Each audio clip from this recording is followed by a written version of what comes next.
Olá, eu sou o Fábio Amato e esse é o Caminhante Onírico.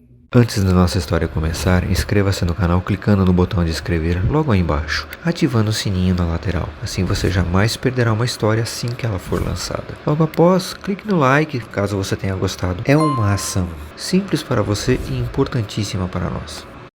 Primeiramente, só agradecendo ao pessoal que se inscreveu no canal, os poucos que deram likes e que se inscreveram no canal, reconhecendo o trabalho que é contar essas histórias, produzir o vídeo. Então, muito obrigado mesmo.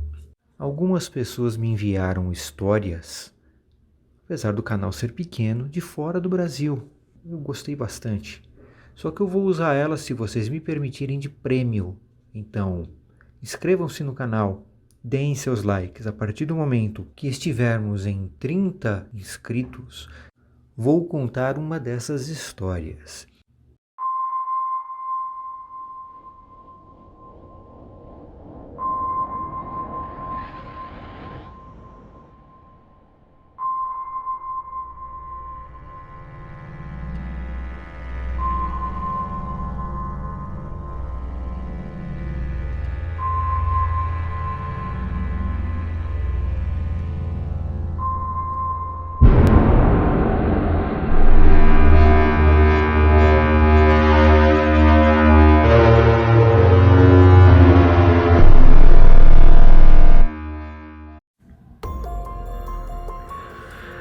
Olá, chamo-me Elcio, tenho 35 anos e sou de Ribeirão Preto, no interior de São Paulo.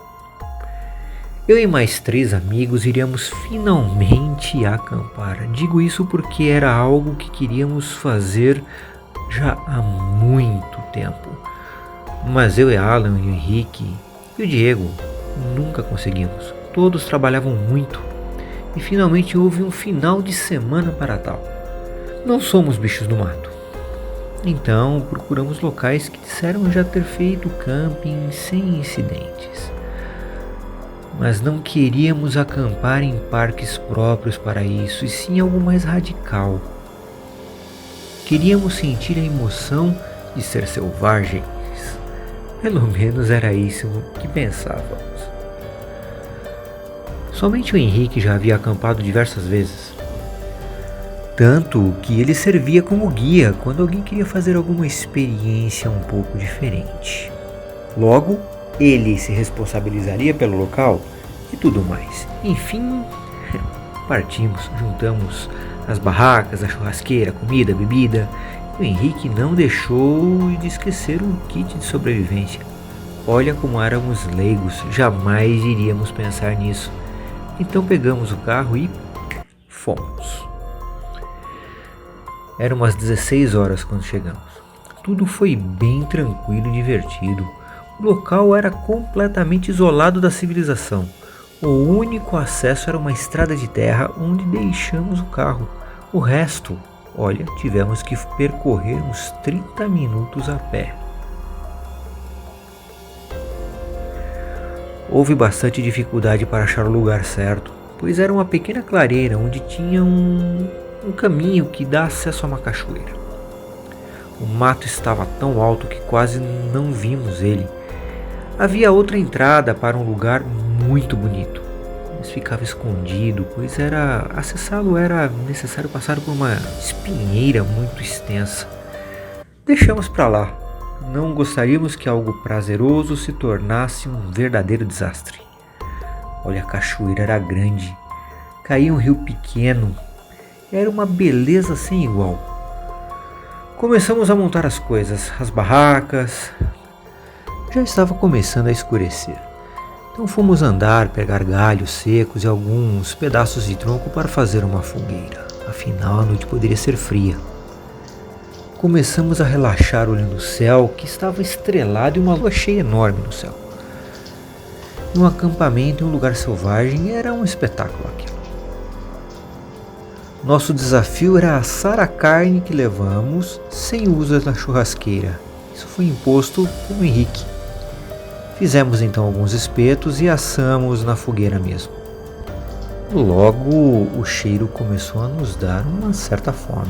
Estávamos finalmente comendo quando algo deixou Henrique atento.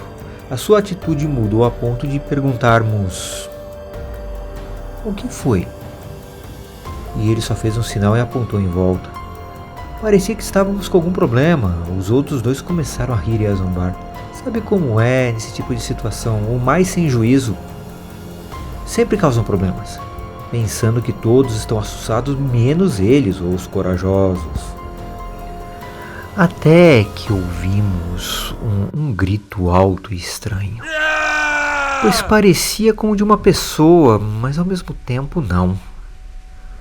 Vindo de cima da entrada do lugar escondido, sabe, de trás daquela espinheira. Na hora olhei o Alan e ele disse: talvez seja mais alguém chegando para acampar também. Afinal, disseram para nós que o lugar era bem tranquilo.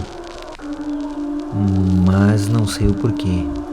Eu comecei a me sentir estranho e tive arrepios na espinha, como a impressão de que alguém nos observava.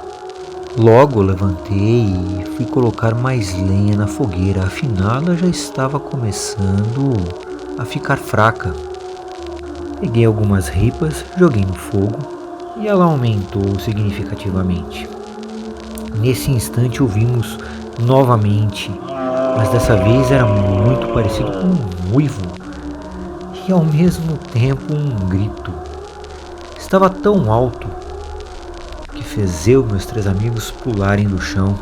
Eles correram para perto de mim com os olhos arregalados. Henrique teve a ideia de pegarmos mais troncos e nos cercarmos de fogo, afinal aquilo não era normal, poderia haver algum animal feroz por ali.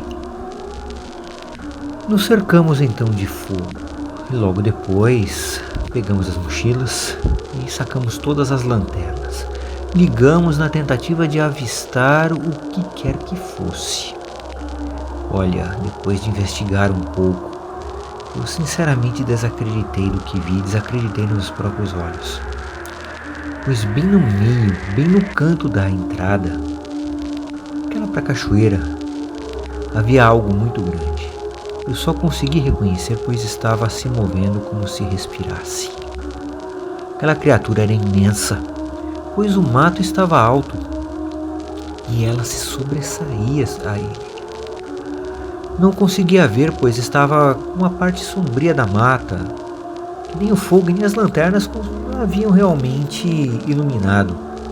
Seja lá o que for, era esperto. O grande destaque ficava nos olhos brilhantes e amarelos que nos olhavam de longe.